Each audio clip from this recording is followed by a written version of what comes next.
Assalamualaikum warahmatullahi wabarakatuh. Video kali ini saya akan membahas terkait masalah 3 hal penting yang harus kalian ketahui dan harus kalian pahami ketika kalian tidak bisa membayar hutang pinjaman online kalian. Ketika kalian masih gagal bayar atau mungkin uang kalian masih belum cukup untuk membayar hutang kalian. Nah, ini ada 3 hal penting yang harus teman-teman ketahui semuanya. Ya, jadi insya Allah kalau kalian tahu ini semua, maka hutang kalian akan lebih enteng, terus beban kalian juga akan lebih mudah. Nah, apa aja itu kita akan bahas di video kali ini. Oke, jadi pertama kali yang harus kalian ketahui adalah resiko secara hukum dulu nih. Jadi kalian harus paham dulu secara general masalah hutang pinjaman online itu apa sih hukumnya? Apakah akan memberatkan? Apakah akan membuat kalian dipenjara dan lain sebagainya? Nah, ini perlu tahu dulu. Nah, yang pertama kali adalah bahwa pinjol itu urusannya perdata, bukan pidana. Ketika kalian gagal bayar atau telat bayar, gak usah khawatir teman-teman, tidak usah panik. Karena ya insya Allah semuanya aman, karena ini urusannya perdata. Gak ada tuh urusan perpolisian, urusan penjara, urusan penggelapan dana, itu nggak ada semuanya. Ya, clear ya. Utang pinjol, galbe pinjol itu perdata bukan pidana. Nggak ada urusan dengan polisi.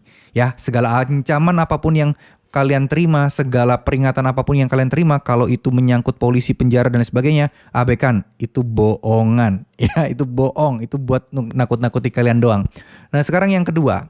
Yang kedua ini kalian harus tahu dulu ya, yang kalian hadapi pinjolnya apa, siapa, dan statusnya dulu deh, legal atau ilegal. Kalau ilegal, oke, ini bukan sesuatu yang harus kalian takuti. Ya, memang data kita akan disebar, difitnah sana sini, tapi secara konsekuensi hukum tidak ada. Ya, tidak akan kalian kena hukum. Baik itu secara perdata sekalipun, kalau posisi kalian ini dipinjol ilegal, ya nggak bakal kena ke sana. Ya, cuman memang kayak penagihannya kata-katanya kasar banget. Terus kemudian data kalian bisa sampai disebar-sebar, kontak-kontak kalian diteleponin. Ya, itu adalah resikonya. Tapi tidak akan berdampak ke yang lebih besar lagi. Ya, nah sedangkan untuk yang legal, ya kembali lagi kita ke hal yang pertama, bahwa karena ini adalah resikonya perdata, maka teman-teman harus sadari bahwa ketika ini legal berarti ya pinjol ya masih berhak menagih, masih berhak untuk mendatangi ke rumah kalian untuk menagih karena mereka statusnya adalah legal. Operasional mereka diizinkan. Jadi cukup tenang saja ya. Jadi itu tuh nggak usah panik, nggak usah pusing dan lain sebagainya. Nah, kemudian ada beberapa hal lagi terkait masalah hal ini, pinjol legal dan juga ilegal. Saya yakin sih di luar sana itu banyak banget teman-teman itu yang bisa dibilang itu teman-teman itu tidak mengetahui, tidak bisa membedakan mana yang legal dan juga mana yang ilegal ya. Nah, inilah kenapa kita juga tidak boleh menghujat orang-orang yang mungkin ini ya teman-teman, tidak boleh menghujat orang-orang yang mungkin wah ngapain sih lu pinjam di pinjol legal gitu ya. Jadi ada beberapa hal yang mungkin harus kita ketahui teman-teman ya. Jadi itulah kenapa banyak juga masyarakat yang galbe di pinjol ilegal. Yaitu tadi di aplikasi Play Store, kalau kalian lihat yang ilegal itu banyak banget. Yang legal sedikit. Diblokir salah satu, yang lain masih ada ya. Jadi seperti itu teman-teman ya. Jadi kalian saya juga sebenarnya agak miris gitu. Banyak orang-orang yang ketipu di pinjol ilegal gitu ya. Tapi ini kecuali untuk orang-orang yang tiba-tiba ditransfer ya. Saya kemarin dapat nih sebentar.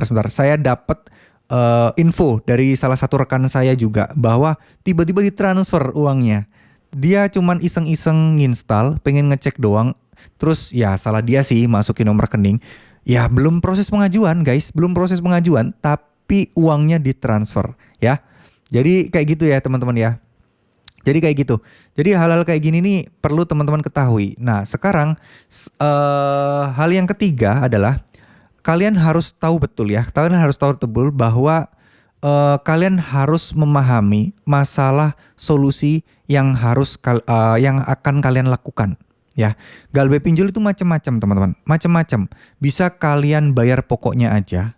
Bisa kalian tahan dulu semuanya, nggak usah dibayar-bayar dulu. Dan kalian juga bisa mengajukan keringanan-keringanan.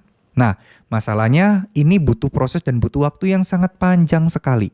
Panjangnya seperti apa? Ya tidak terbatas, kita tidak pernah tahu. Ada yang satu tahun lebih, ada yang 2 tahun dan seterusnya.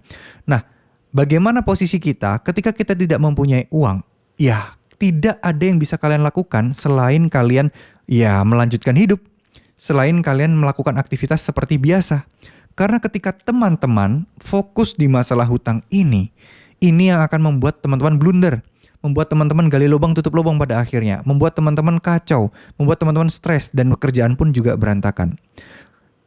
Hal ini juga bisa berkaitan dengan mental teman-teman sekalian, ya.